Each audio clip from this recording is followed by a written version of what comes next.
அன்பர்களே, ஆண்டவராகிய இயேசு கிறிஸ்துவின் நாமத்தில் உங்களுக்கு மனம் நிறைந்த வாழ்த்துக்களை தெரிவித்துக் கொண்டு சத்திய வசனம் திருமறை பாட நிகழ்ச்சிக்கு உங்களை அன்போடு அழைக்கிறோம். சத்திய வசனம், இது தேவனின் வசனம். நாம் சோர்ந்து போகையில் கரம் கொடுக்கும் நம் தேவனின் வசனம். அன்பு நண்பர்களே, சத்தியவசன நேயர்களே, உங்கள் அனைவருக்கும் இந்த நிகழ்ச்சியை பார்க்கும் ஒவ்வொருவருக்கும் ஆண்டவராகிய இயேசு கிறிஸ்துவின் இனிய நாமத்தில் எங்கள் அன்பின் வாழ்த்துக்களை தெரிவிக்கிறோம். இந்த நாளிலும் நம்முடைய செய்தியினுடைய தலைப்பு கடவுள் அன்பு செயல்படும். இன்னொரு வார்த்தையில் சொல்லணும்னு சொன்னால், God is working through love. அன்பு அவரை செயல்பட வைக்கும். அன்பினால் நிறைந்தவராய் கடவுள் இருக்கிறதுனால அவருடைய ஒவ்வொரு செயலிலும் அன்பு வெளிப்பட்டு கொண்டே இருக்கும். நாம் ஏற்கனவே பார்த்தோம், படைப்பில் அவருடைய அன்பு வெளிப்பட்டது, படைக்கப்பட்ட மனிதன் மீது அன்பு வெளிப்பட்டது. இது மாறாமல் வரலாற்றில் தொடர்ந்து கொண்டே இருக்கிறது. ஆதாமும் ஏவாளும் அந்த தோட்டத்தில் வாழும் சகல வாய்ப்பையும் இழந்தவர்களாக வெளியே வருகிறார்கள். அவர்களுக்கென்ன ஒரு வரலாறு, புதிய வரலாறு ஆரம்பிக்கிறது. கடவுளுடைய தொடர்பு இல்லாத ஒரு வரலாறு. அதாவது அவர்களுக்கு கடவுளுடைய தொடர்பு இல்லை, அவ்வளோதான். ஆனால் கடவுள் அவர்களை பார்த்து கொண்டே இருந்தார். அவர்களுடைய ஒவ்வொரு அசைவையும், அவர்கள் எங்கே போகிறார்கள், அவருடைய குடும்பம் எப்படி இருக்கிறது, இது அத்தனையும் அவர்கள் பார்த்து கொண்டே இருக்கிறார். ஆனால் கடவுளோடு பேசி மகிழும், கடவுளோடு இணைந்து இசைந்து மகிழும் அந்த ஒரு அருமையான மகிழ்ச்சியின் வாழ்வை அவர்கள் இழந்து விட்டார்கள். அதுவே மனித வரலாற்றில் மனிதனுக்கு கிடைத்த ஒரு பேரிழப்பு. இந்த இழப்பை பொதுவாக யாரும் உணர்வதில்லை. கடவுளுடைய உறவை அனுபவித்தவனுக்கு அதை இழந்த பிறகு எப்படி இருக்கும் என்று சொன்னால், எதையோ ஒன்றை பறிகொடுத்தது போலவே இருக்கும். வாழ்க்கை நகரும். உழைப்பான் மனிதன், விளைச்சல் வரும், சாப்பிடுவான், குடும்பம் இருக்கும், பிள்ளைங்க இருப்பாங்க, எல்லாம் நகர்ந்து கொண்டே இருக்கும். ஆனால் இந்த உலகில் அந்த சந்ததியிலிருந்து பிறக்கக்கூடிய எல்லா மனிதருக்கும் ஒரே ப்ராப்ளம் தான். கை கால் நல்லா பிறப்பாங்க, நல்லா அழுவாங்க, வளர்க்கும்போது நல்லா பேசுவாங்க. மனிதன்கிற அந்த வளர்ச்சி, முழு வளர்ச்சி அவங்களுக்கு இருக்கும், எல்லாமே இருக்கும். கடவுள் தந்த அறிவு இருக்கும், ஞானம் இருக்கும், அவங்க உழைப்பாங்க, அவர்கள் புதிய கண்டுபிடிப்பாங்க, எல்லாம் நடக்கும். ஒன்றே ஒன்று மிஸ்ஸிங். என்ன அப்படின்னா, கடவுளுடைய உறவு இல்லாமலேயே மனிதன் வாழ வேண்டிய ஒரு நிர்பந்த நிலை. இதைத்தான் வேதம் என்ன சொல்லுகிறது? கடவுள் இல்லாத ஒரு வாழ்வு. அதாவது ஆத்மா இருக்குது, கடவுளால் படைக்கப்பட்ட ஆத்மா. அந்த ஆத்மாக்குள்ள கடவுளுடைய ஆளுகை இல்லை.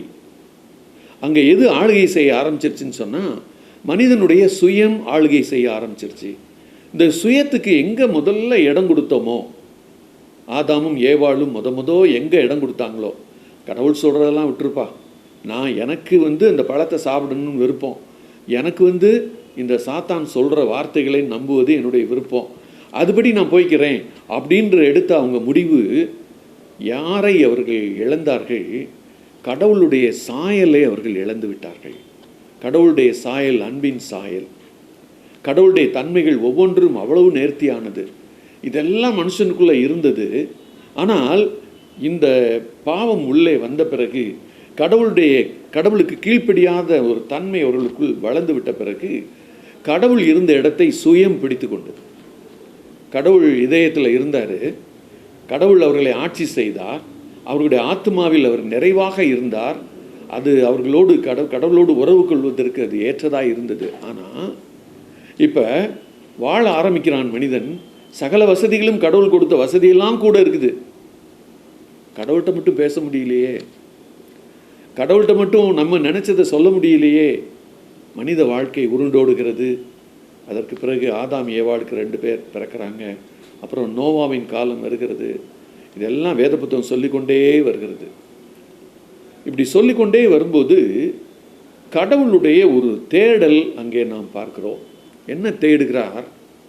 எப்படியாவது மனுஷனோட பேசணும், எப்படியாவது நம்ம யாருன்னு அவனுக்கு வெளிப்படுத்தணும், இந்த வரலாற்றில் தான் செய்ய விரும்புகிற காரியத்தை அவனை கொண்டு செய்ய வேண்டும். இது ஆண்டவருடைய திட்டத்தில் ஒரு பகுதியாக இருக்கிறது. மனிதன் வெளியேறிவிட்டான், பாவத்தில் வீழ்ந்து விட்டான், தன்னுடைய தொடர்பை இழந்து விட்டான், அப்படியே ஒளிஞ்சு போகட்டும், அவனுக்கு இது தேவைதான் அப்படின்ற ரீதியில் கடவுள் மனிதனை விட்டுவிடவில்லை. அவர் மனிதனை பின்தொடர்கிறார். இந்த செய்தியில் நான் இந்த பகுதிக்கு கொடுத்த தலைப்பு பின்தொடரும் கடவுள். கடவுள் மனுஷனை பின்தொடர்கிறாரா?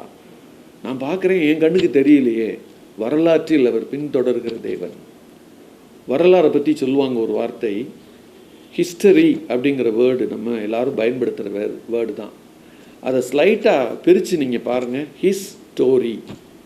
கடவுள் எழுதுகிற கதை தான் உலக வரலாறாக மாறுகிறது. அநேகர் சொல்லுவாங்க, மனிதன் தான் எழுதுகிறான், மனிதன் தான் எல்லாத்தையும் தீர்மானிக்கிறதான், மனிதன் தான் எல்லாம் அப்படின்னு சொல்லுவாங்க. ஆனால் உண்மையிலேயே மனிதன் எல்லாவற்றையும் தீர்மானிக்க கூடியவனாக இருந்தாலும் அவன் பின்னணியிலிருந்து அவனை இயக்குபவர், தான் விரும்புகிற காரியத்தை இந்த உலகத்தில் செய்ய வைக்கிறவர் யாருன்னு சொன்னால் கடவுள் தான். எத்தனையோ மனிதர்கள் வாழ்ந்தார்கள். மனித வாழ்க்கையில் நிறைய முன்னேற்றங்கள் இருந்துச்சு. நோவாவை மிக அழகாக கடவுள் அழைத்து பேழையை கட்ட சொல்லுகிறார். அது ஒரு புதிய கண்டுபிடிப்பு மாதிரி தான். இன்றைக்கும் கூட கப்பல் கட்டுமான எல்லா காரியங்களும் அதை அடிப்படையாக வச்சு தான் செய்யப்படுகிறது என்று நாம் புரிந்து கொள்ளலாம். நிறைய காரியங்கள் இருக்குது. ஆனால் வரலாற்றில் கடவுள் பின்தொடரும் போது ஆண்டவருக்கு ஒரு விசேஷித்த ஒரு பண்பு இருக்கிறதை நாம் பார்க்க முடிகிறது. அது என்ன பண்பு தெரியுமா? இருக்கிற மனிதர்களில் ஒரு சிலரை தம்முடைய நோக்கத்திற்காக தெரிந்து கொள்வது. மீண்டும் சொல்கிறேன், இருக்கிற மனிதர்களில் ஒரு சிலரை தம்முடைய திட்டத்திற்காக, தம்முடைய நோக்கத்திற்காக தெரிந்து கொள்வது. தெரிந்து கொள்ளும் மனிதனோடு அவர் பேச ஆரம்பிப்பது. ஆதாம் ஏவாளோடையும் பேசின காலம் முடிந்த பிறகு அவங்களே நினைச்சாலும் அந்த தொடர்பு கிடைக்காத போது கடவுள் மனிதனை தேடி வருகிறார், தெரிந்து கொள்ளும் மனிதனை தேடி வருகிறார். ஏன்னா அவர் தெரிந்து கொண்ட மனிதனை எப்படி அவர் உருவாக்குகிறார்னு சொன்னால், அவர் பேசுனா அவனுக்கு விளங்கும், யாரோ ஒருத்தர் பேசுகிறாங்களே நம்ம மனசாட்சியில். ஏன்னா கடவுளுடைய உருவத்தை பார்க்க முடியாது. அவன் தன்னுடைய உள்ளத்தில் மனசாட்சியில் கடவுள் ஒருத்தர் பேசுகிறார் நம்ம கூட அப்படிங்கிறத மாத்திரம் புரிந்து கொள்ளக்கூடிய மனிதனை அவர் தெரிந்து கொள்கிறார்.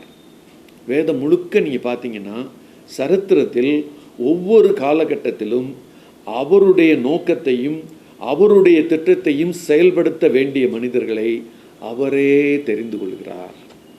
அதற்கு அவர் என்ன குவாலிஃபிகேஷன் வச்சுருக்காருலாம் நம்ம கண்டுபிடிக்க முடியல. உலக பிரகாரமான வேலைகள் நம்ம அநேக நேரங்களில் வெளியில் பார்க்குறோம். எல்லா வேலைக்கும் ஒரு தகுதி வைக்கிறாங்க, எல்லா வேலைக்கும் சிறப்பான ஒரு திறனை எதிர்பார்க்குறாங்க. இவ்வளோத்தையும் வச்சு தான் அவங்களுக்கு அந்த வேலையே கிடைக்குது. அப்புறம் தான் அவங்களுக்கு யூ ஆர் செலக்டட் அப்படின்னு சொல்லி அப்பாயின்மெண்ட் ஆர்டர், வேலைக்கான உத்தரவு வருகிறது. ஆனால் கடவுள் தன்னுடைய வேலையை செய்வதற்கு அப்படி எதுவும் டைப் அடித்து உத்தரவெல்லாம் வழங்குறதில்ல. பதிலுக்கு ஒன்றே ஒன்று அவர் ஆசையோடு எதிர்பார்க்குறாரு. அதை செய்கிற மனிதனை கரெக்டாக செலக்ட் பண்ணிடுறாரு, தெரிந்து கொண்டு விடுகிறார். என்ன தெரியுமா? மனிதனுடைய மனசாட்சிக்குள்ளிருந்து கடவுள் பேசும்போது அதை கவனித்து கேட்கிற மனிதனை கடவுள் தேடுகிறார். சரித்திரத்தில் நீங்கள் பார்த்தீங்கன்னா ஆதியாகமம் 12வது அதிகாரம் வரைக்கும் உலக சரித்திரம் உருண்டோடும். பல சம்பவங்கள் நடக்கும், பல காரியங்கள் நடக்கும். ஆனால் இப்போ கடவுள் என்ன செய்வார்? நோவாவுடைய 3 பிள்ளைகளுடைய சந்ததியிலிருந்து ஒரு ஆளை அவர் தெரிந்து கொள்வார். அவர் பேர் தான் ஆபிரகாம். ஆதியாகமம் 12வது அதிகாரத்தில் வரும். அந்த தெரிந்து கொண்ட ஆபிரகாமுக்கு தன்னுடைய திட்டத்தை சொல்வார். எப்போவுமே கடவுளுடைய தன்மை என்னன்னா, முதல்ல தெரிஞ்சுக்கிடுவார் ஆளை, இவர் தான் நம்ம வேலையை செய்ய போகிறவர் அப்படின்னு. ரெண்டாவது என்ன செய்வார்? தெரிந்து கொள்ளும் மனிதனோடு உரையாடுவார், பேசுவார். நீங்கள் இந்த ஆதியாகமத்தின் முதல் அதிகாரங்களிலும் இப்போ 12வது அதிகாரத்தில் இருக்கக்கூடிய சம்பவத்தையும் உள்ள தொடர்புபடுத்தி பார்த்தோம்னா ஒன்று நமக்கு விளங்கும். கடவுள் மனிதனோட எப்போவுமே பேச விரும்புகிறார். ஒன்று இயற்கையின் மூலமாக பேசுகிறாரு, இன்னொன்று அவருடைய மனசாட்சி, அவர் படைத்த மனசாட்சிக்குள்ளாக இருந்து அவர் பேசுகிறார். இப்படி அவர் பேசும்போதெல்லாம் எந்த மனிதன் இது கடவுளுடைய வார்த்தை, இது கடவுள் என்னோடு பேசுகிறார் என்று விளங்கி கொள்கிறானோ அவன்தான் கடவுளுடைய திட்டத்துக்கு ஏற்ற மனிதனாக மாறுகிறான். அப்போ இருந்தே ஆண்டவர் என்னதான் வைக்கிறாருன்னு சொன்னால், என் சத்தத்தை கேட்டு நீ கீழ்ப்படிஞ்சா நான் என்னுடைய திட்டத்தில் உன்னை தெரிந்து கொண்டு நடத்துவேன். நீ என்னுடைய திட்டத்தில் எனக்காக பெரிய சாதனைகளை செய்வ. ஆனால் என்னுடைய சத்தத்தை நீ கேட்க மறுக்கிற பட்சத்தில், என்னுடைய சத்தத்தின்படி நீ வாழ மறுக்கும் பட்சத்தில் நீ எனக்காக ஒன்றுமே செய்ய முடியாது. இந்த ஒரு உறவை ஆண்டவர் ஏற்படுத்துகிறார். அப்படி இந்த உறவை ஏற்படுத்தும் போது தான் ஆபிரகாமோட கடவுள் பேசுகிறார். கடவுள் பேசி என்ன சொல்கிறாரு, ஆபிரகாம் அப்படின்னு சொல்லி கூப்பிட்டு என்ன சொல்கிறாரு, நீ உன்னுடைய தகப்பனுடைய வீட்டையும் உன்னுடைய இனத்தையும் உன்னுடைய எல்லாத்தையும் விட்டு நான் உனக்கு காண்பிக்கும் தேசத்துக்கு போ. சரி, இவ்வளோ சொல்கிறாரே, தேசத்தை பேர் சொல்லி சொன்னாரா, காமிச்சாரா? அடுத்த வசனத்தில் சொல்கிறாரு, நான் உன்னை பெரிய ஜாதியாக்கி உன்னை ஆசீர்வதித்து உன் பெயரை பெருமைப்படுத்துவேன், நீ ஆசீர்வாதமாக இருப்பாய். உன்னை ஆசீர்வதிக்கிறவர்களை ஆசீர்வதிப்பேன், உன்னை சபிக்கிறவர்களை சபிப்பேன், பூமியில் உள்ள வம்சங்கள் எல்லாம் உனக்குள் ஆசீர்வதிக்கப்படும். கடவுள் பேசுகிறார் என்றால் சும்மா பொழுதுபோக்குக்காக உன்னை உட்கார்ந்து பேசிட்டு போகிறவர் இல்லை. தான் என்ன செய்ய நினைக்கிறோம் என்று தாம் தெரிந்து கொள்ளும் மனிதனுக்கு சொல்லுகிறார். எப்பா, உன்னை நான் தெரிஞ்சுக்கிட்டேன், நீ முதல்ல செய்ய வேண்டியது இந்த இடத்த விட்டு நீ கிளம்பு. நான் உனக்கு ஒரு ரோட் மேப்பு வச்சுருக்கேன்.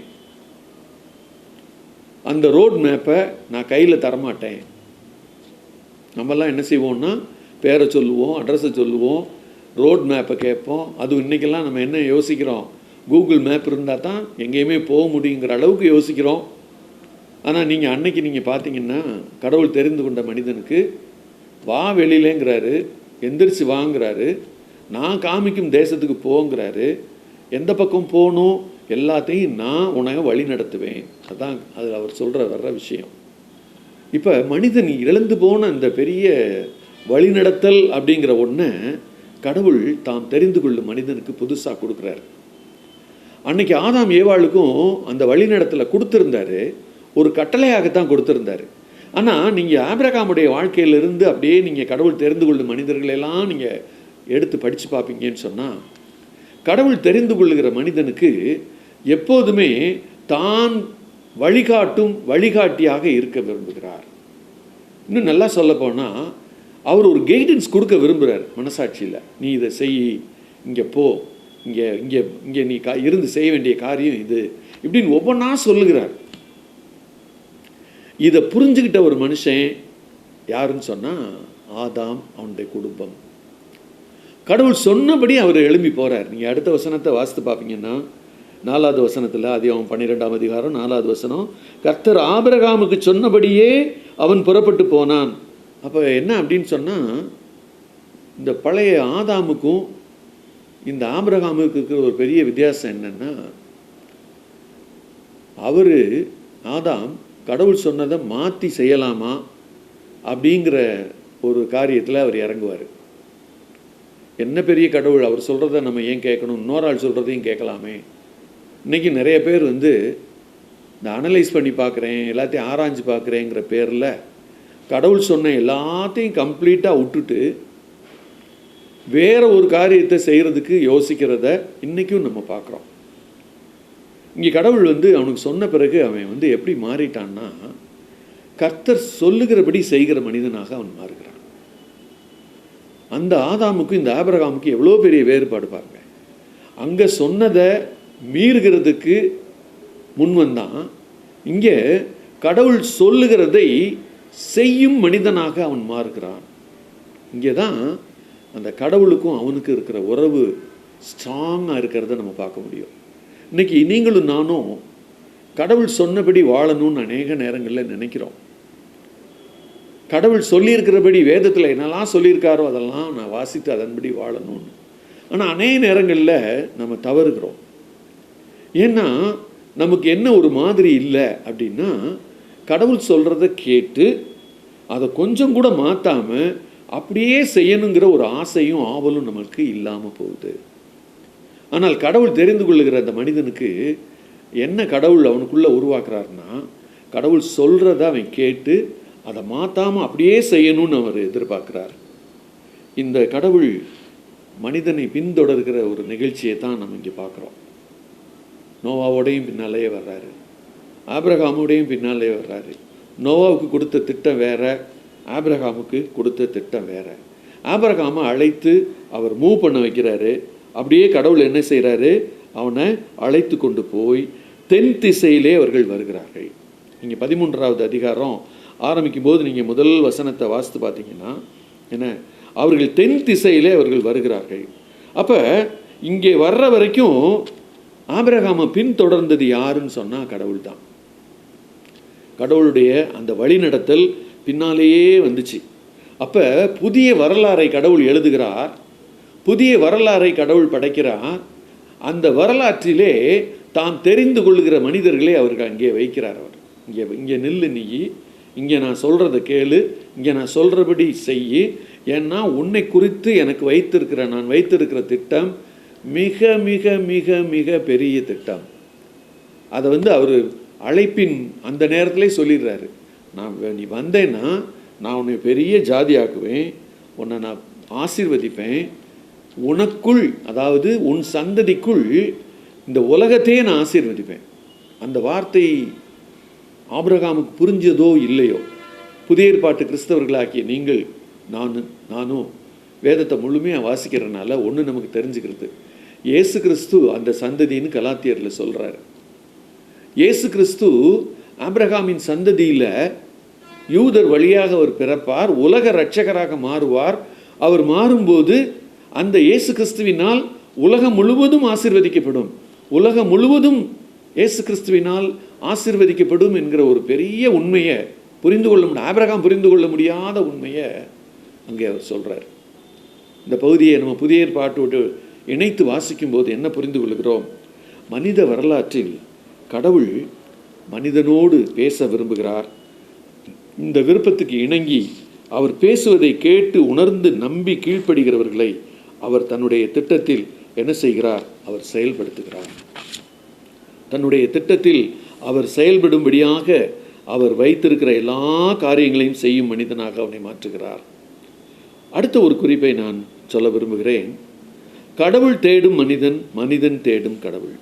எப்போவுமே கடவுளை மனுஷன் எப்போ தேடுவான்னா, அவனுக்கு ஒரு தேவை ஒன்றுமே பூர்த்தி ஆகலை, ஒரு தேவை மட்டும் இருக்குது, அல்லது ஒரு சில தேவைகள் இருக்குது, மற்ற எல்லாம் இருக்குது, இந்த தேவை மட்டும் எனக்கு இருந்தால் நல்லாயிருக்கும்னு எப்போ ஃபீல் பண்ணுறானோ அப்போ தான் கடவுளை மனுஷன் தேடியே வருவான். ஆபிரகாம் கடவுளை ஆழமாக தேட ஆரம்பித்தது எப்போன்னு சொல்லி நீங்கள் ஆதியாகமத்தை தொடர்ச்சியாக வாசிப்பீர்களானால் 15வது அதிகாரத்துக்கு நீங்கள் வந்தீங்கன்னா கடவுள் அவனோடு பேசுவார். பேசி தான் யாருன்றதை சொல்லுவார். நான் உனக்கு சர்வ வல்லமையுள்ள தேவனாக இருக்கிறேன், உனக்கு கேடகமும் உனக்கு பலனளிக்கிற தேவனுமாய் நான் இருக்கிறேன். அப்போ கடவுள் என்ன சொல்கிறாருன்னா, நீ பயப்படாதே அப்படின்னு அவனை சொல்லிட்டு அவனோட பேச விரும்புகிறார். இப்போ கடவுள் அவனை தேடுறாரு, அவன் அவரை தேடுற சூழ்நிலை அங்கே வருது. என்னன்னா, அவனுக்கு எல்லா ஆஸ்தியும் இருக்குது, ஆனால் என்ன இல்லை, குழந்தை இல்லை. கடைசி குறிப்பாக மனிதனுடைய தேவையை உணர்ந்திருக்கும் கடவுள். இவனுக்கு இது தேவைன்னு அவருக்கு தெரியும். ஆனால் அந்த ஆதியாகமம் 15வது அதிகாரத்தில் நீங்கள் பார்த்தீங்கன்னா அந்த கான்வர்சேஷன் எப்படி போகும்னா, கடவுளும் அவனும் பேசுவாங்க. தன்னுடைய தேவையை, தன்னுடைய மனதில் ஒளிந்திருக்கும் அந்த வருத்தத்தை கடவுள்கிட்ட ஃப்ரீயாக ஆபிரகாம் சொல்லுவார். என்ன சொல்லுவார் தெரியுமா, என் வீட்டு வேலைக்காரனுடைய பையன் தான் எல்லாத்தையும் பார்த்துக்கிறான், எனக்குன்ட்டு ஒரு பிள்ளை இல்லையே. அப்போ தான் கடவுள் அவனுக்கு நான் உனக்கு ஒரு குமாரனை தருவேன்னு வாக்கு பண்ணுவார். வெளியில் கூட்டு போய் வானத்து நட்சத்திரங்களை பார், இந்த மாதிரி உன் சந்ததி பெருகி இருக்கும்னு சொல்லுவார். அப்போ கடவுள் மனிதனோடு பேச விரும்புகிறாரு, திட்டத்திற்கு அவனை பயன்படுத்துகிறார், தெரிந்து கொள்கிறார். இவற்றின் மத்தியிலே மனிதன் இன்னும் நல்லா கடவுளோடு நெருங்கி வரணும்னா எப்படிப்பட்ட மனிதன் அவன் மாறணும்னா தான் தேவையை கடவுள்கிட்ட ஃப்ரீயாக சொல்கிறவனா அவன் மாறணும். ஆபிரகாம் அப்படி இருந்தார், ஃப்ரீயாக சொன்னார், எந்த தடையும் இல்லை. அவருடைய இந்த கான்வர்சேஷனை நீங்கள் பார்த்தீங்கன்னா நீங்களும் நானும் இன்றைக்கி எப்படியோலாம் ஜெபிக்கிறோம்.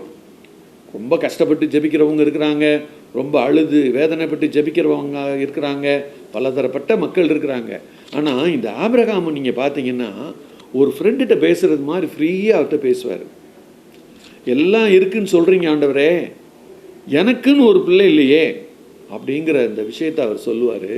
அப்போ தான் கடவுள் என்ன சொல்லுவார்னா, நான் உனக்கு தருவேன். ப்ராமிஸ் என்பது உருவாகிற இடம் ஆபிரகாமுடைய வாழ்க்கையிலே ஆதியாகமம் 12வது அதிகாரத்திலையும் இந்த 15வது அதிகாரத்திலையும் உருவாகிறது. எப்பவுமே மனிதனுடைய தேவைக்காகத்தான் கடவுள் ப்ராமிஸை உருவாக்குறார். ஏன்னா இந்த ப்ராமிஸை அவன் முதல்ல வாங்கிக்கணும், அந்த ப்ராமிஸை நம்பணும். அந்த ப்ராமிஸை அடிப்படையாக வச்சு அவனுடைய வாழ்க்கையை நடத்தும்போது அவனுடைய ப்ராமிஸை நான் நிறைவேற்றுவதன் மூலமாக உலகத்தில் அவனை நான் ஏன் தெரிந்து கொண்டேனோ அதை நான் நிறைவேற்றி விடுவேன். இதைத்தான் ஆண்டவர் செய்கிறார். கண்களை மூடி நாம் ஜெபிப்போமா. எங்களை நேசிக்கிற எங்கள் நல்ல ஆண்டவரே, வரலாற்றில் நீர் பின்தொடர்ந்து வருகிற ஆண்டவர்.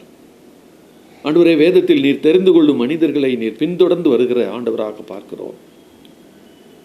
ஆண்டவரே, மனிதன் கடவுளை தேடும் நிலை அவனுக்கு தேவைன்னு வரும்போது வருது. கடவுள் மனிதனை தேடுவது எதற்காக தேடுகிறார்? அவருடைய திட்டத்தை மனிதன் மூலமாக இந்த உலகத்தில் நிறைவேற்ற வேண்டும். இன்னைக்கு இதை கேட்டுக்கொண்டிருக்கிற நேயர்கள் யாராவது இன்னும் என்னோட வாழ்க்கையில் இது ஒரு பிரச்சனை இருக்கிறது, இன்னும் இந்த தேவை ஒன்று எனக்கு இருக்கிறது, இதை யார் எனக்கு செய்வார்கள் என்ற அங்கலாய்ப்போடு இருப்போம் என்று சொன்னால் அவர்களுடைய அங்கலாய்ப்பை கேட்கிற தேவன் நீர். ஆண்டவரே, நீர் அவர்களோடு பேசி அவர்களுக்கு ஒரு வாக்குத்தத்தத்தை தருகிற தேவன் நீர். ஆண்டவரே, இன்னைக்கு இந்த ஆபிரகாமுக்கு போல நீர் எங்களுக்கு வாக்குத்தத்தம் தருவீரானால், நீ பயப்படாதே, நான் உனக்கு மிகப்பெரிய கேடகமும் உனக்கு பலனளிக்கிற ஆண்டவருமாய் நான் இருக்கிறேன் என்று சொல்லி ஆண்டவரே அவனுக்கு நீ சொன்னதை ஆண்டவரே அவனுக்கு நிறைவேற்றுகிறீர் சுவாமி. அதுபோல் இன்னைக்கு தேவையோடு இதை கேட்கிற ஒவ்வொருத்தருக்கும் நீ வேதத்திலிருந்து கொடுக்குற ப்ராமிஸ், நீ பயப்படாத, நான் உனக்கு நீ கேட்ட உன்னுடைய தேவையை நான் செய்வேன், அதை செய்வதற்கான வல்லமை எனக்கு இருக்குதுன்னு சொல்லி ஒவ்வொருவரோடும் நீங்கள் பேசுகிறீங்கப்பா. தொடர்ந்து காத்துக்கொள்ளுங்க, வழி நடத்துங்க. ரட்சகர் இயேசு கிறிஸ்துவின் இனிய நாமத்தில் ஜெபத்தை ஏறெடுக்கிறோம் எங்கள் ஜீவனுள்ள நல்ல பரம தகப்பனே, ஆமென். இந்த புத்தகம் பற்றிய விபரங்களுக்கு சத்திய வசனம் அலுவலகத்தை தொடர்பு கொள்ளவும்.